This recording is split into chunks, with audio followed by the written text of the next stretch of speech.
اور وہ رہ پاتے ہیں، وہ نسلیں رہ رہی ہیں وہاں پہ، ٹھیک ٹھاک رہ رہی ہیں نا، لیکن ان کی جسمانی ساخت زمین پہ رہنے والوں کی جسمانی ساخت سے الگ ہے، یہ میڈیکلی پروون ہے۔ اب آپ کہیں کہ وہ زمین پہ رہنے والے، کیونکہ آکسیجن ان کے لیے جو ہے توازن رکھتی ہے، اوپر توازن نہیں رکھتی، اوپر وہ گھٹن ہے، تو وہ گھٹن میں بھی زندہ ہے کیونکہ ان کی ساخت بدل چکی ہے۔ اگر وہ ساخت نہ بدلتے تو زندہ نہ رہ پاتے، ان کے جسم نے وہ اپنا کے اپنی ساخت بدل لی۔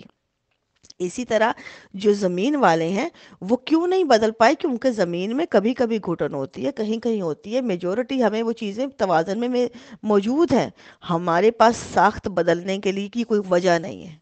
اس لیے ہم لوگ جو ہیں اسی میں جب گھٹن ہوتی ہے، ہم اس کو ساخت نہ بدلنے کے سبب، کیونکہ ہم لوگ اس میں سروائیو نہیں کر پاتے،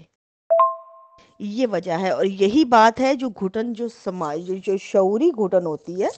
اس میں بھی جو لوگ سروائیو کر لیتے ہیں اس کی وجہ بھی یہی ہے، کیونکہ ان کی شعوری ڈیولپمنٹ نہیں ہوتی، ان کے شعور، ان میں شعوری طور پہ ان کے ذہن میں کوئی ایسی فکر یا کوئی ایسا چیز نہیں ہوتی۔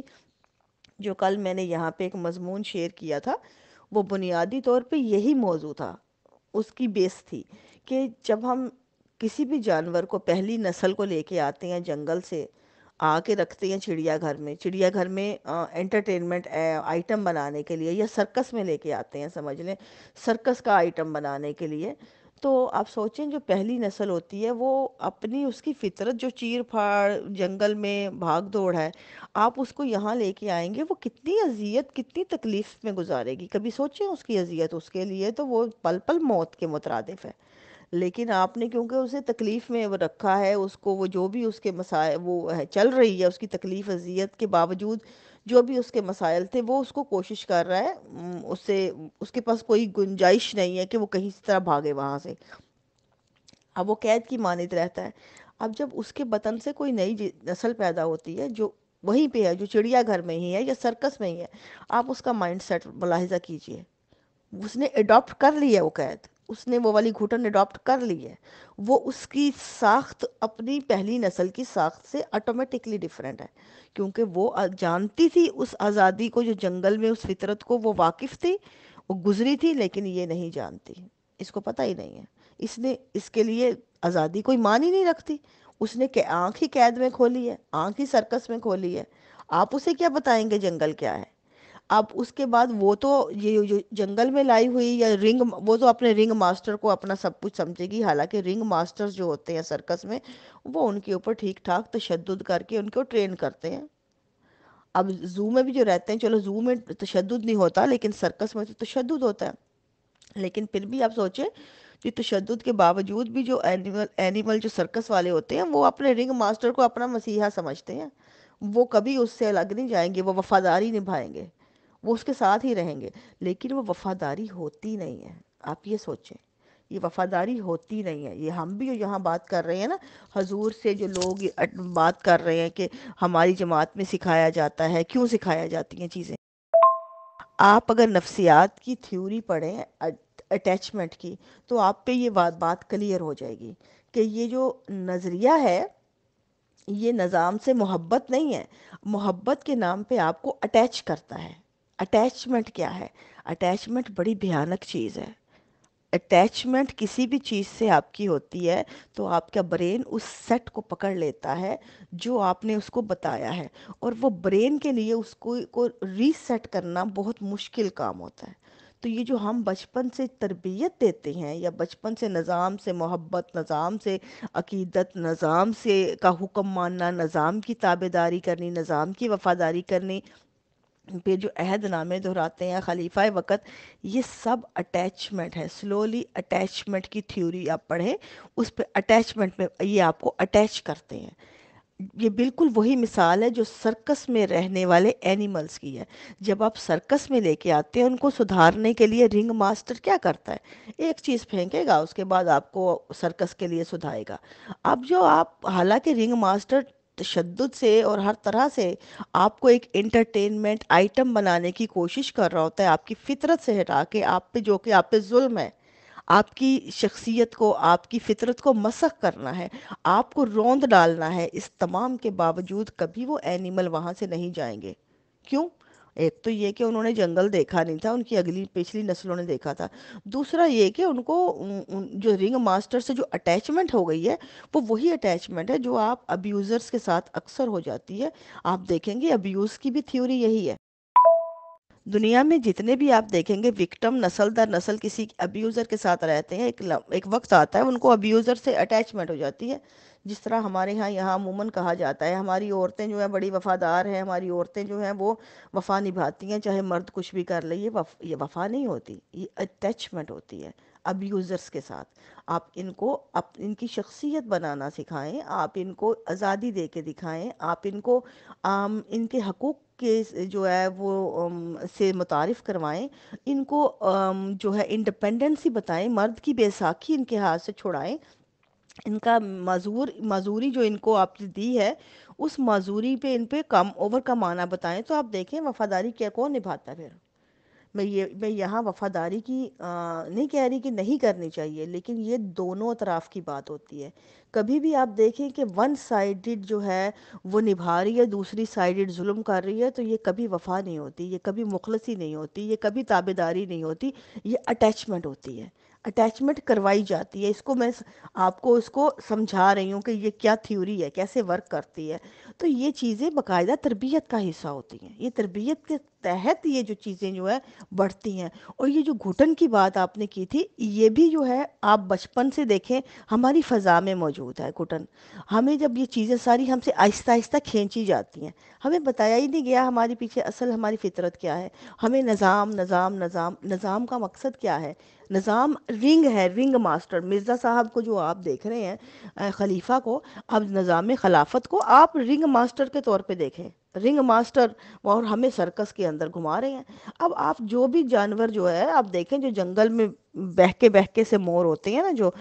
فطرت کی دھنوں پہ ناچ رہے ہوتے ہیں، وہ اگر آپ پوچھیں سرکس میں بیٹھے ہوئے جانوروں کو جو رنگ ماسٹر کے کہنے پہ انٹرٹینمنٹ آئٹم بنے ہوئے ہیں، اگر ان کی نظر سے آپ دیکھیں تو ان کو فطرت کی دھنوں پہ ناچتے ہوئے بہکتے ہوئے مور جو ہے وہ بہہ کے سے لگیں گے، ان کو وہ تو باغی لگیں گے،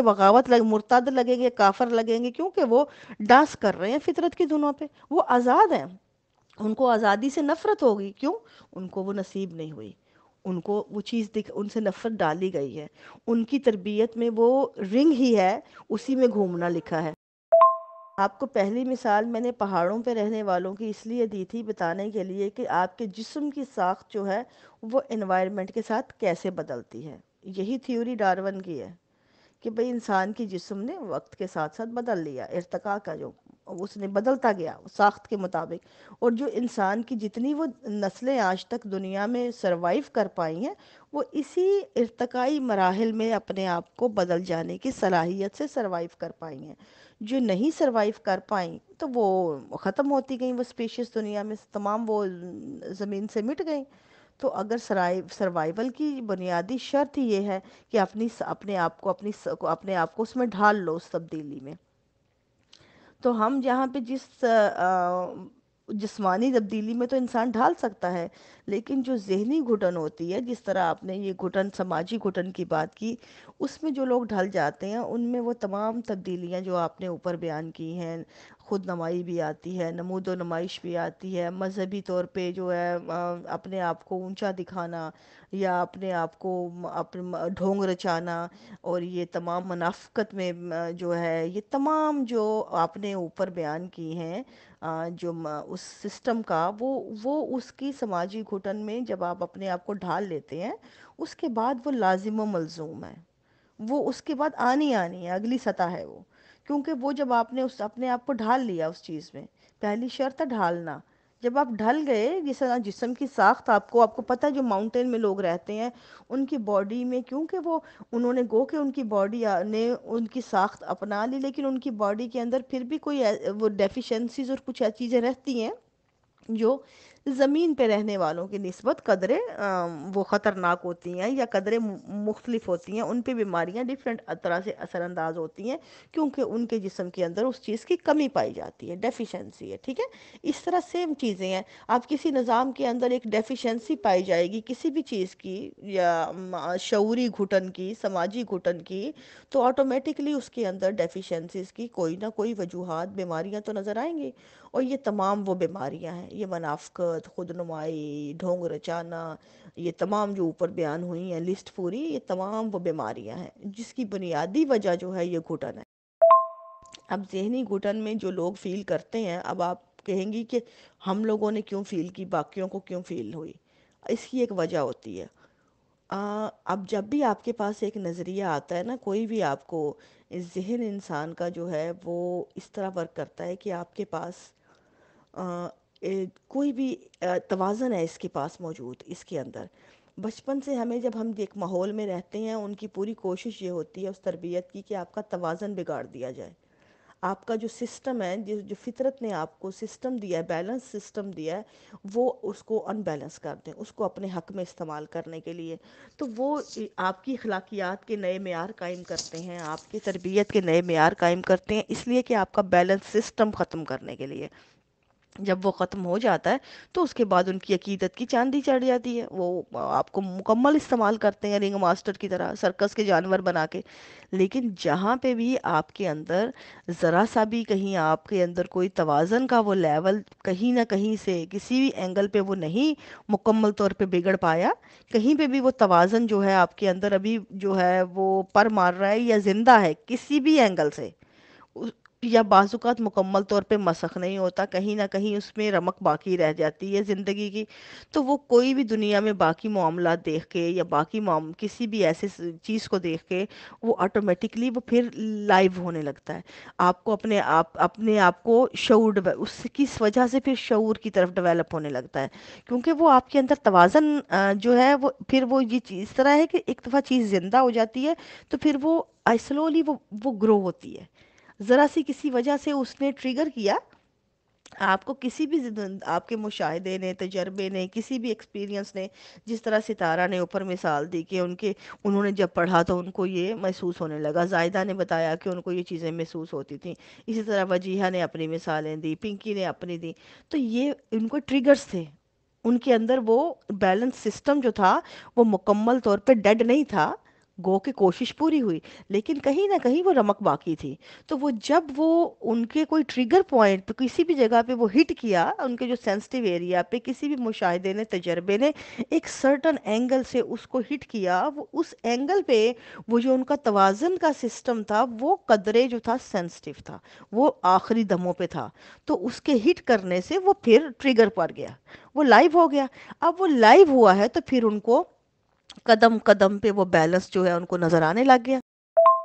اور یہ بیلنس جو ہے پھر ان کو زندگی کی طرف لے کے آنے لگ گیا، ان کو پھر ہر چیز، کیونکہ بیلنس سسٹم اگر آپ کا ایک دفعہ لائیو ہو جاتا ہے تو پھر تو آپ کو مسئلہ ہی کوئی نہیں نا، پھر آپ آہستہ آہستہ واپس جو ہے مختلف اینگل سے جو ہے اپنے آپ کو بیلنس کرنے لگتے ہیں، آپ واپس زندگی کی طرف آنے لگتے ہیں نارمل روٹین پہ۔ جب آپ نارمل روٹین پہ آئیں گے یا بیلنس واپس ہر چیز میں آپ کو نظر آئے گا تو آٹومیٹکلی آپ کو گھٹن کا احساس ہوگا، یہ پہلی شرط ہے، کیونکہ آپ جہاں پہ رہتے ہیں پھر آپ کو وہاں کی چیزیں نظر آنے لگیں گی، جن لوگوں کو نہیں نظر آتی یا جن لوگوں کو وہ جو کہتے ہیں چپ کر جاؤ، خاموش ہو جاؤ، بات نہ کرو ان پہ، ان کے سسٹم نہیں ورک کر رہے۔ اب دیکھیں میجر چیز ہمارے ہاں اس چیز کو ختم کرنے کے لیے جس طرح تربیت کا لیول ہے،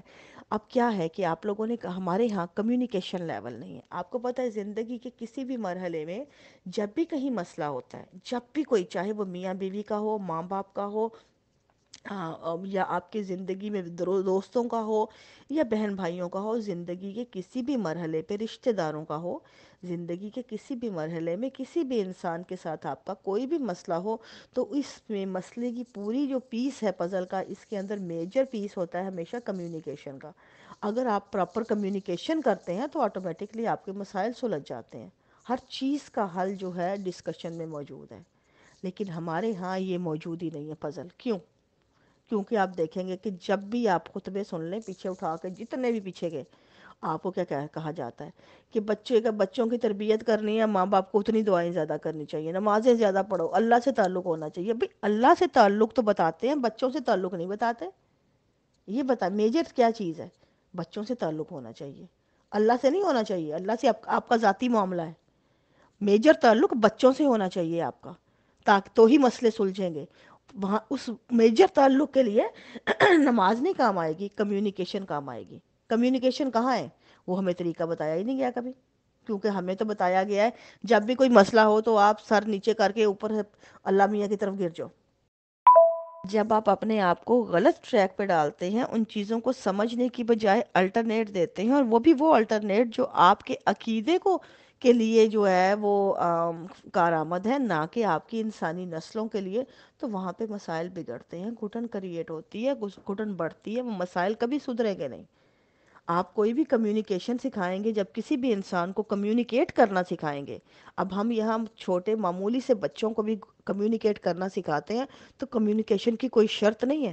کمیونیکیشن کی بنیادی جو چیز ہے کہ آپ کو یہ ماننا پڑتا ہے کہ اظہار رائے ہر انسان کا بنیادی حق ہے، اور آپ نے اس کو دینا ہے، چاہے وہ چھوٹے سے چھوٹا بچہ ہی کیوں نہ ہو۔ آپ کے پاس 4 سال کا بچہ اٹھ کے بھی کہتا ہے نا کہ I don't see God, where is that? آپ کا کام ہے اس کے ساتھ کمیونیکیٹ کرنا۔ آپ کا یہ نہیں کہ آپ غصے میں آ کے تھپڑ اس کے اوپر رسید کر دیں۔ لیکن ہمارے ہاں یہ معاملات ہوتے ہی نہیں ہیں، ہم کہتے ہیں وہ بچہ بگڑ رہا ہے، اس کی صحبت خراب ہو رہی ہے، ان کے ساتھ بیٹھتا ہے، یہ کر رہا ہے، اسے سدھارو، اجلاسوں پہ لے جاؤ، اس کی جماعت میں تربیت کراؤ۔ یہ جو ڈرامے کیے جاتے ہیں نا، یہ کریٹ کرتے ہیں آپ کے گھٹن کو مزید، اور اس کے علاوہ آپ کا کمیونیکیشن مزید ختم کر دیتے ہیں بچوں کے ساتھ۔ یہاں جس سطح کے اوپر آپ کو مزید کمیونیکیشن جو ہے اپنی تیز کرنی چاہیے بچوں سے، تاکہ بچے اگر کوئی غلط کام بھی کرتے ہیں، مکمل طور پہ میں کہتی ہوں بچہ کوئی آپ بڑے سے بڑا بھی گناہ کر کے آ جائے، تو آپ کو بحیثیت والدین ان کو جج نہیں کرنا، آپ کو وہاں کھڑے ہو کے کمیونیکیٹ کرنا ہے۔ آپ نے اس کا مسئلہ سمجھنا ہے، اور اس کو سدھارنے کے لیے کیا کرنا ہے وہ آپ کو یہ پتا ہونا چاہیے۔ جب آپ کو یہی نہیں پتا کہ آپ نے کیا کرنا ہے، آپ کو اپنا کردار ہی نہیں نبھانا آ رہا، تو آپ ان سے کیا توقع کرتے ہیں؟ عرشی، یہ بات آپ کی بالکل درست ہے کہ یہ خوف ہوتا ہے، اور یہ خوف بھی تو اسی سرکس کا حصہ ہی ہے نا۔ آپ یہ دیکھیں، یہی تو میں بتا رہی ہوں آپ کو، خوف بھی تو گھٹن کا حصہ ہی ہے نا۔ خوف کیوں ہے؟ یہ اسی کے لیے کہ آپ کی گھٹن قائم رہے، آپ اندر اس کے اندر رہیں، سرکس کے جانور بنے رہیں۔ آپ کو سرکس کے اندر رکھنے کے لیے خوف بھی تو کریٹ کیا جاتا ہے نا۔ وہ رنگ ماسٹر آپ کو ڈنڈے کے ساتھ ہی تربیت کرتا ہے نا، تو ڈنڈا کیا ہے؟ خوف ہی تو ہے۔ تو ہمارے ہاں یہ خوف ہی تو ہے، یہ جو ذہنوں پہ خوف، یہ جو چیزیں ہیں، یہ جو خوف کریٹ کرتی ہیں آپ کو، جو بھی ایموشنل آپ کے جو اتنے بھی آپ کے لنکس ہوتے ہیں، ان کو ایموشنل سطحوں پہ بلیک میل کیا جاتا ہے۔ کیوں؟ بلیک میل کرنے کی بنیادی وجہ یہی ہے، جانوروں کے اندر جو ہے ایموشنل ریلیشن نہیں ہوتے، لیکن انسانوں کا تو میجر چیز ہی ایموشنز ہیں اس کے۔ تو آپ جب تک انسانوں کو ایموشنلی جو ہے مکمل طور پہ ٹائیڈ اپ نہیں کریں گے، رسیوں سے باندھ کے نہیں رکھیں گے ان کے ایموشنز کو، تو آپ ان کو کیسے سرکس کا حصہ بنا پائیں گے؟ تو یہی تو جو نظام جماعت ہے، بنیادی طور پہ یہ رنگ ماسٹر ہے پورا۔ یہ رنگ ہے جس کے اندر ہم سرکس کے جانور بنے ہوتے ہیں۔ اس میں چاہے وہ خوف ہو چاہے گھٹن ہو، دونوں بنیادی چیزیں ہیں اس کے لیے، اس کو قائم رکھنے کے لیے۔ جی، میں نے جتنا گھٹن کے اوپر آپ کو تفصیل سے موضوع کو سمجھا سکتی تھی، میں نے آپ کو سمجھا دیا ہے۔ اب میرا خیال ہے جو ڈسکشن کرنا چاہے اس کے بعد جو سوال کے اندر جیسے جواب آتے گئے تو بات ہوتی جائے گی۔ جی بالکل، جو رنگ ماسٹر مرزا مسرور ہے، اس نے تو بالکل سرکس لگایا ہوا ہے۔ اس کا حال آپ سنیں کہ اگر کوئی لجنا اس سے سوال کرے، کسی قسم کا بھی سوال کرے، تو اس کو فوری طور پر وہ کہہ دیتی ہے، کوئی التجا لے کے جائے کہ اپنے ہسبینڈ کے بارے میں کسی قسم کا بھی، تو آگے سے کہہ دے گا، تمہارے شکل سے، تمہارے منہ سے پتہ چل رہا ہے کہ تم نے اس کو تنگ کیا ہوا ہے، اپنے ہسبینڈ کو۔ تم اپنے اوقات میں رہو اور اپنے گریبان میں جھانگو، اپنے آپ کو سیدھا کرنے کی کوشش کرو، پھر بعد میں بات کرنا۔ وہ عائشہ اکیڈمی کی ایک بچی تھی، اس نے آ کے یہ سٹوری سنائی اور بڑی ہنس ہنس کے بتا رہی تھی کہ یہ مجھے حضور نے مذاق میں میری بات اڑا دی، اور وہ بھی اس کو مذاق ہی سمجھ رہی تھی کہ حضور نے میرے ساتھ مذاق کیا، اور مجھے اتنی تکلیف ہو رہی تھی اس کی اس بات سے کہ وہ اتنی بدتمیزی سے یہ جواب دے رہا ہے، رنگ ماسٹر تمہاری تربیت کرنے کے لیے، تمہیں کنٹرول کرنے کے لیے تمہارے ساتھ مذاق کر رہا ہے۔ اور میں نے اس کو کہہ دیا، میں نے کہا یہ حضور نے مذاق نہیں کیا، اور نہ ہی انہوں نے ڈانٹا ہے، یہ کوئی بدتمیزی والا بات ہوئی ہے کہ ایسا نہیں کہنا چاہیے حضور کو، حضور کو زیب نہیں دیتا کہ وہ اس طریقے سے، ان کو چاہیے تھا کہ تمہاری پوری بات سنتے یا تمہارے سوال کا جواب دیتے، لیکن وہ ہنس رہی ہے، خوش ہو رہی ہے کہ حضور نے ایٹ لیسٹ میرے ساتھ بات کی ہے۔ ہاں یار مجھے پتہ ہی نہیں چلا وہ آواز اتنی زیادہ لڑکھڑا رہی تھی۔ وہ ایکچولی جو میں نے کیا ایئرپورٹس لگائے ہوئے تھے نا، اس کی جو وائر ہے وہ میرا خیال ہے کہیں سے بیچ میں سے کریک ہو گئی ہے۔ ایک بچہ چھوٹا سا تھا، ایک تو بچہ ایک چھوٹا ہے، اس کو قرآن مجید پڑھنا نہیں آ رہا، اس کو زبردستی حضور کے سامنے بٹھا کر آمین کا مطلب کہ اس نے آمین کرنی ہے حضور کے ساتھ، اور وہ دکھایا جا رہا ہے ایم ٹی اے پہ وہ پورا، اور اس کے اوپر حضور اس کو جھڑک رہے ہیں بار بار، اور اس کا مذاق بن رہا ہے، اور اس چیز کو سارے احمدیہ جماعت والے اس کا مذاق اڑا رہے ہیں کہ حضور ہنس رہے ہیں، اس کے ساتھ فن کر رہے ہیں، جبکہ وہ قرآن مجید پڑھ رہا ہے۔ حالانکہ اگر آپ مسلم امہ میں دیکھا جائے تو قرآن مجید پڑھتے ہوئے کوئی شرارت نہیں کرنی چاہیے، کوئی مذاق نہیں کرنا چاہیے، کوئی اس طرح کی بات نہیں کرنی چاہیے، ٹھیک ہے مذاق کے لیے اور انٹرٹینمنٹس کے بہت سارے مواقع ہوتے ہیں، جب وہ بچہ پڑھ رہا ہے اور غلط پڑھ رہا ہے تو آپ اس دوران تو آپ مذاق نہیں کر سکتے۔ تو ایٹیکیٹس تو یہ ہیں مرزا مسرور کے، اور اس کلپ کو اتنا زیادہ شیئر کیا گیا واٹس ایپ پہ اور ہر جگہ پر، ہر یوٹیوب پہ بھی میرے خیال میں شاید مجھے مل جائے اگر میں ابھی تلاش کرتی ہوں، یا پھر بعد میں بولی، میں گھر میں آ کے بولی، میں نے کہا یہ بچے کے ساتھ ایک تو مذاق، اس کے قرآن مجید پڑھنے پہ مذاق، اور اوپر سے قرآن مجید کو پڑھتے ہوئے درمیان میں مذاق، یہ مذاق، اور اس کو آپ حضور کیونکہ تھوڑا سا ہنس پڑے ہیں تو آپ نے اس کو ایک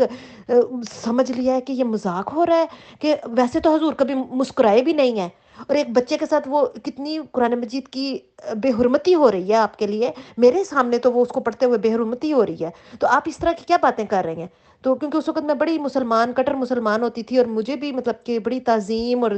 بے حرمتی اور ان ساری چیزوں کا پتہ تھا، میں نے اس لے میں بات کر لی، لیکن دیکھیں ان کے لیے وہ مسلمان تھے تو ان کو پتہ ہونا چاہیے کہ مذاق بچے کو پڑھائی کے دوران تو نہیں کرنا چاہیے، لیکن اس کا بھی انہوں نے بنا لیا کہ حضور ہنس رہے ہیں نا، پہلی دفعہ تو زندگی میں ہنسے ہیں، تو اس کے ساتھ اس طرح بولے۔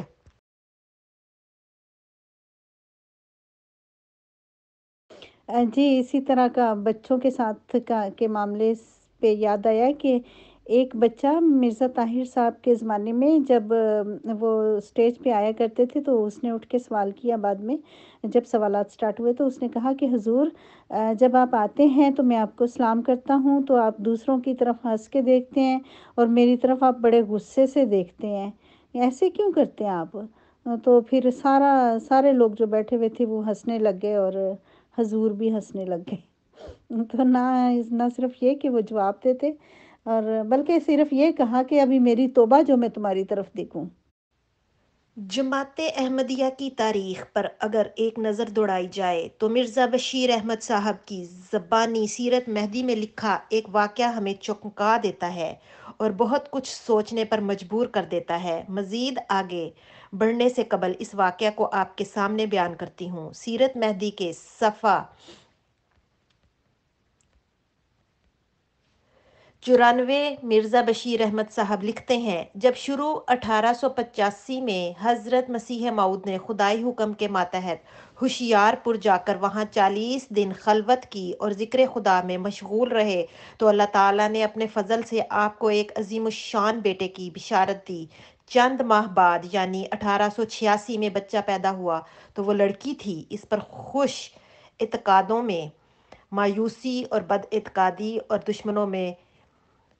ہنسی اور استہزاء کی ایک لہر اٹھی کہ جس سے ملک میں ایک زلزلہ پیدا کر دیا۔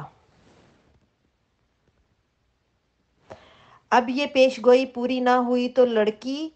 پیدا ہوئی جس کا نام عصمت رکھا گیا ہے۔ اس سے آگے کی ایک اور روایت پڑھیں۔ سیرت مہدی میں لکھا ہے، اس بات سے ایک وہ ریئل واقعہ یاد آ گیا کہ ایک ہم ربا میں بڑا مشہور تھا کہ کسی کا نام بھی نا بشرا رکھ دو نا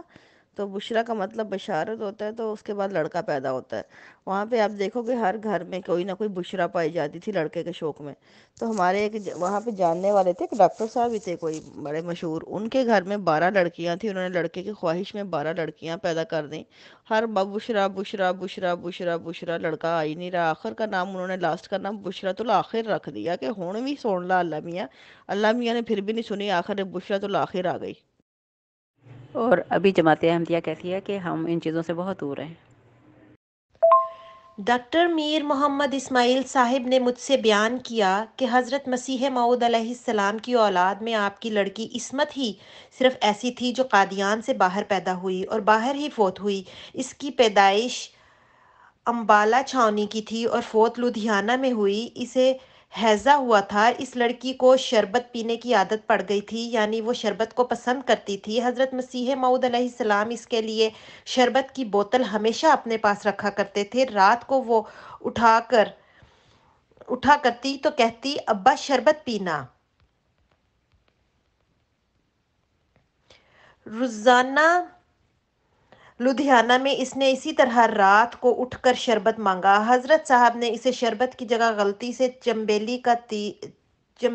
کا تیل پلا دیا، جس کی بوتل اتفاقاً شربت کی بوتل کے پاس ہی پڑی تھی۔ لڑکی بھی وہ شربت پی کر سو رہی۔ صبح جب تیل کم اور گلاس چکنا دیکھا تو معلوم ہوا کہ یہ غلطی ہو گئی ہے۔ نیز میر صاحب نے بیان کیا کہ لڑکی کے فوت ہونے کے بعد حضرت صاحب بما ام المومنین وغیرہ لدھیانہ سے 1 ہفتہ کے لیے امرتسر تشریف لے گئے تھے۔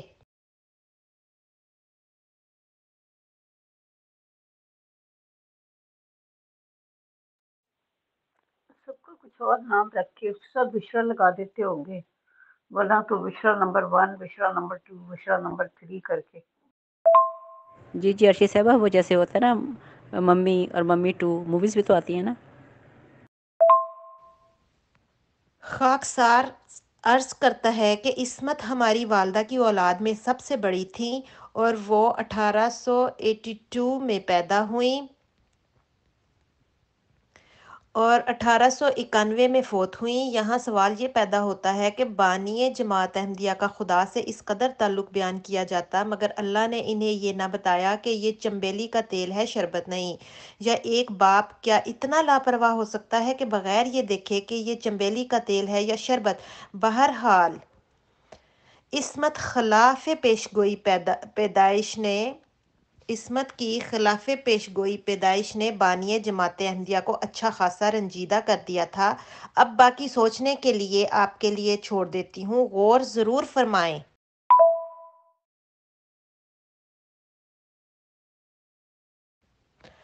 اچھا، یہ میں نے آپ کو ویسے بتاؤں گی کہ اب شورا ہوتی ہے تو شورا میں جون سی ہیں لجنا کے جون سے ہیں الیکشن ہو رہا ہے، جی الیکشن ہو رہا ہے، ہم نے شورا کے لیے جانا ہے۔ شورا کے لیے الیکشن میں ہم لجنا کو الیکٹ کر کے آگے بھیجتے ہیں، تو وہاں پر جا کے وہ جو مٹی کا مادو نہیں ہوتا جیسے ڈمی، اس طرح جا کے بیٹھ کے صرف سنتی رہتی ہے، اس کو کوئی اس کی کوئی بات نہیں سنتا۔ وہ آگے وہ بولتی بھی نہیں ہے، بولنے کی بھی کوئی اگر کہیں کہ بولو تو آگے سے کہتی ہے انہوں نے کون سا سننا ہے، اور سنانے والے سارے آدمی ہوتے ہیں، اور اتنا سارا دن 3 دن بولتے رہتے ہیں فضول قسم کی بکواسیات، اتنی لمبی لمبی وہ تقریریں کریں گے، اپنے پیش کریں گے، یہ ہو گیا وہ ہو گیا، ایسے ہو جانا چاہیے ویسے ہو جانا چاہیے، جی یہ شورا ہو رہی ہے، یہ مومنین کی شورا ہے، اور اتنی بڑی بڑی گاڑیوں میں اور اتنی بڑی بڑی اپنے وہ سارا 3 دن جو ڈھونگ رچاتے ہیں نا اپنا وہ دولت کا، اور وہ دکھاوا، اور ہم کس طرح بولتے ہیں، اور ہم کتنا ہمارا یہ اثر و رسوخ ڈالنے کے لیے پوری جماعتی عورتوں کے اوپر اور جماعت کے لوگوں کے اوپر، تو اپنی اپنی گاڑیاں لے کے دکھائیں گے۔ پاکستان میں تو ربوہ میں تو گاڑیوں کے اتنی زیادہ لوگوں کے گھروں کے آگے لگا دیتے تھے کہ وہ نکلنا بھی مشکل ہو جاتا تھا کہ یہ ایوان محمود میں شورا ہو رہی ہے۔ تو یہ اس طرح سے نا مطلب کہ اپنی امیری کا اس پہ روب عوام پہ ڈالنا، اور کوئی بات نہیں عقل کی ہوتی تھی، کوئی سنوائی نہیں ہوتی تھی، کوئی اگر شورا میں کوئی مشورہ دیا گیا وہ نہیں سنائی جاتا تھا، اس کو بھیج دیتے تھے بنڈل باندھ کر حضور کو، اور حضور نے کبھی آج تک میں نے مجھے ایک بندہ بھی بتایا کہ عورت کا جو ہم الیکٹ کر کے بھیجتے تھے لجنا کو، اس کی کوئی بات بھی سنی ہو شورا میں، یا کوئی جو شورا میں 3 دن کھجل خواری ہوتی تھی، لوگ اتنے بڑے بڑے پلندے اور وہ مشورے دیتے تھے، وہ کہیں پر بھی مرزا مسرور نے، مرزا محمود بشیر احمد نے، مرزا ناصر نے یا طاہر نے قبول قبول کیے ہوں، بتائیں۔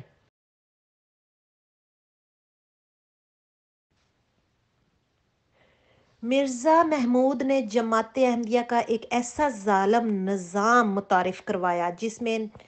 نہیں کی گنجائش نہیں تھی، سوال کرنا بھی گناہ سمجھا گیا۔ ان کے پرجوش انداز خطابت کے نتیجہ میں بھی چند ایک احمدی کو جان سے جانا پڑا۔ اسی طرح یہ سلسلہ آگے بڑھا۔ اس مختصر تاریخ کے بعد اگر ہم موجودہ دور کا جائزہ لیں تو بخوبی اندازہ لگایا جا سکتا ہے کہ جماعت احمدیہ کے ہر امام کو صرف پیسے کی ہوس رہی ہے، اطاعت یعنی غلام بن کر ہی کر رہے اور ان کی جھولی مال و دولت سے بھرتی رہے۔ حال ہی میں برکینا فاسو کا المناک سانحہ ہوا ہے، یہ بھی دراصل جماعت احمدیہ کی اس ظالمانہ فطرت کے نتیجہ میں سامنے آیا جو آغاز سے ہی اس جماعت کا خاصہ رہا ہے۔ مرزا مسرور صاحب خطبے میں اعتراف فرما رہے ہیں کہ 500 کی مختصر آبادی پر مشتمل یہ گاؤں دہشت گردوں کے گھیرے میں ہے۔ اب ایک عام احمدی اگر اپنی عقل اور سمجھ کے گھوڑے دوڑائے تو وہ سوال کر سکتا ہے کہ ایک بے آب و گیاہ علاقے میں آخر یہ گاؤں بسانے کی ضرورت ہی کیوں محسوس ہوئی؟ کیا آپ نے ربوہ اور قادیان کو ایک ماڈرن ولیج بنا لیا ہے جو اب افریقی ممالک میں محض دکھاوے اور ڈھونگ کے ڈرامے رچا رہے ہیں؟ ربوہ کی ٹوٹی سڑکوں کی بات کی جائے تو مخلص احمدی اسے فوری طور پر حکومت کا کام کہہ کر ٹال دیتے ہیں۔ قادیان کے بے گھر کر دینے والے درویشوں کی بات کی جائے تو قبضہ کی زمین بھی مرزا خاندان کی قرار پاتی ہے۔ ہزاروں لاکھوں چندہ نہ صرف درویشان کے مکان بنانے کے لیے بلکہ ان کے اہل و عیال کے مکانات بنانے کے لیے احمدیوں سے بٹورا گیا اور پھر ان سے مرزا خاندان نے اپنی زمینیں خریدیں تاکہ رئیس خاندان کا اعزاز دوبارہ سے حاصل کیا جا سکے، وہ زمینیں جو انگریز دور میں واپس لے لی گئی تھیں۔ مرزا محمود کی شاطرانہ چالوں سے اس سے بھی کئی گنا مرزا خاندان کی وراثت میں شامل ہو گئیں۔ اب اس مختصر پس منظر کے بعد برکینا فاسو میں گاؤں مہدی آباد کیوں بسایا گیا؟ کیوں صحرائی علاقے میں 500 کے لگ بھگ آبادی کو ماڈرن ولیج قرار دینے کا منصوبہ تیار کیا گیا؟ کیا یہ سب انسانی ہمدردی کے تحت تھا؟ تو اس کا جواب بہت ہی زیادہ تلخ اور حقیقت سے بھی زیادہ دردناک ہے۔ برکینا فاسو سے ایک احمدی نے ہی اندر کی تمام باتیں بیان کی ہیں۔ اس تمام کی روشنی میں اگر آپ احمدی غور کریں تو حقیقت روز روشن کی طرح عیاں ہو جائے گی۔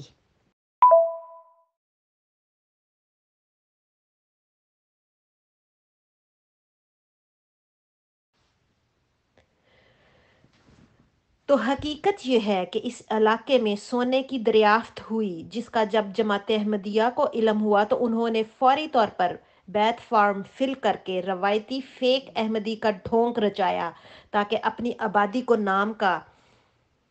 احمدی کر کے اس علاقے میں جماعت احمدیہ کا ایک نام بنا لیا جائے۔ یوں منصوبہ بندی کے تحت کام کا آغاز کیا گیا۔ اس کو سمجھنے کے لیے آپ یوں کہہ سکتے ہیں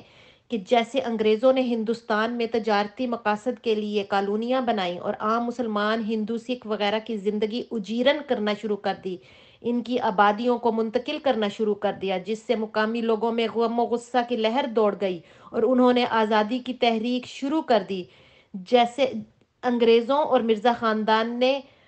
غدر کا نام دیا۔ بالکل یہی صورتحال برکینا فاسو میں قائم ہے۔ در حقیقت صرف 2020 میں برکینا فاسو سے 7 ارب مالیت کا سونا نکالا گیا تھا۔ مقامی لوگ فرانس، کینیڈا اور سونے کی تلاش میں آنے والوں سے خوش نہیں ہیں اور ان کا ساتھ دینے والوں سے بھی نفرت کا اظہار کرتے ہیں اور چاہتے ہیں کہ یہ لوگ یہاں سے چلے جائیں۔ یہی وجہ ہے کہ اسی قسم کے ایک گروہ نے اس گاؤں پر حملہ کر دیا اور 9 افراد جان سے گئے۔ اب مرزا مسرور صاحب کو جو کہانی بیان کی گئی